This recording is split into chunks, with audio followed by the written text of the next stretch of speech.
বিশ্বনবী হযরত মুহাম্মদ সাল্লাল্লাহু আলাইহি সাল্লাম বলেছেন, তোমরা কালিজিরা ব্যবহার করবে, কেননা এতে একমাত্র মৃত্যু ব্যতীত সব রোগের মুক্তি রয়েছে। কালোজিরার পুষ্টি উপাদানসমূহ।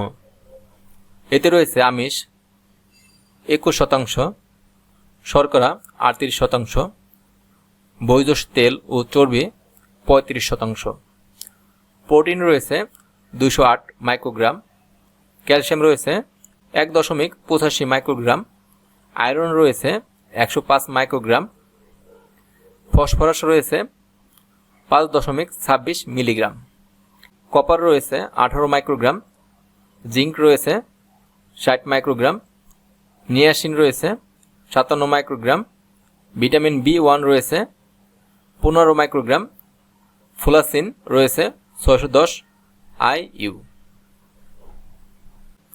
কালোজিরার উপকারিতা সমূহ। রোগ প্রতিরোধ ক্ষমতা বাড়িয়ে তোলে, সর্দি কাশি থেকে নিরাময় দেয়, মাথা ব্যথা দূর করে, চুল পড়া রোধ করে, দাঁতের ব্যথা থেকে মুক্তি দেয়, অ্যাসিডিটি ও গ্যাসের সমস্যা সমাধান করে, পেটের নানাবিধ সমস্যা দূর করে। ডায়েটে কালোজিরা ওজন কমাতে সাহায্য করে, দৃষ্টিশক্তি বৃদ্ধিতে সাহায্য করে, রক্তচাপ নিয়ন্ত্রণ করে, ডায়াবেটিস প্রতিরোধ করে, জন্ডিস বা লিভারের সমস্যা সমাধান করে, জয়েন্ট বা হাড়ের ব্যথা দূর করে, ত্বকের উজ্জ্বলতা বৃদ্ধি করে, কিডনি সমস্যা দূর করে, হাঁপানি থেকে মুক্তি দেয়, মস্তিষ্কের কার্যকারিতা ও চিন্তা শক্তি বাড়িয়ে তোলে, কোলেস্টেরলের মাত্রা বজায় রাখে, অনিয়মিত পিরিয়ডের সমস্যা সমাধান করে, মাতৃদুগ্ধ বৃদ্ধিতে সাহায্য করে, শিশুর দৈহিক ও মানসিক বৃদ্ধিতে সাহায্য করে, চর্মরোগ থেকে কালিজিরার তেল মুক্তি দেয়। কালোজিরা খাওয়ার নিয়ম।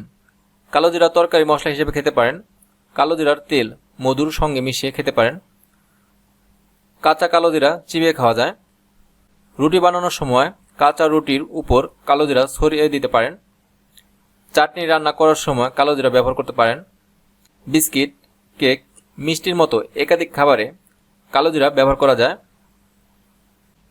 অতিরিক্ত পরিমাণে কালোজিরা সেবন করলে কী কী পার্শ্ব প্রতিক্রিয়া দেখা দিতে পারে নিম্নে তা আলোচনা করা হলো। নাম্বার 1, কালোজিরার তেল অতিরিক্ত পরিমাণে ত্বকে বা স্কিনে লাগালে অ্যালার্জি হতে পারে, সেই জন্য পরিমাণ মতো কালোজিরার তেল ব্যবহার করা উচিত। নাম্বার 2, কালোজিরা অতিরিক্ত পরিমাণে সেবন করলে শরীরে রক্ত জমাট বাধা কমে যেতে পারে, যার ফলে রক্তপাত হওয়ার ঝুঁকি বেশি থাকে, তাই অতিরিক্ত পরিমাণে কালোজিরা না খাওয়াই ভালো। নাম্বার 3, অতিরিক্ত পরিমাণে কালোজিরা খেলে রক্তের শর্করার পরিমাণ কমে যেতে পারে।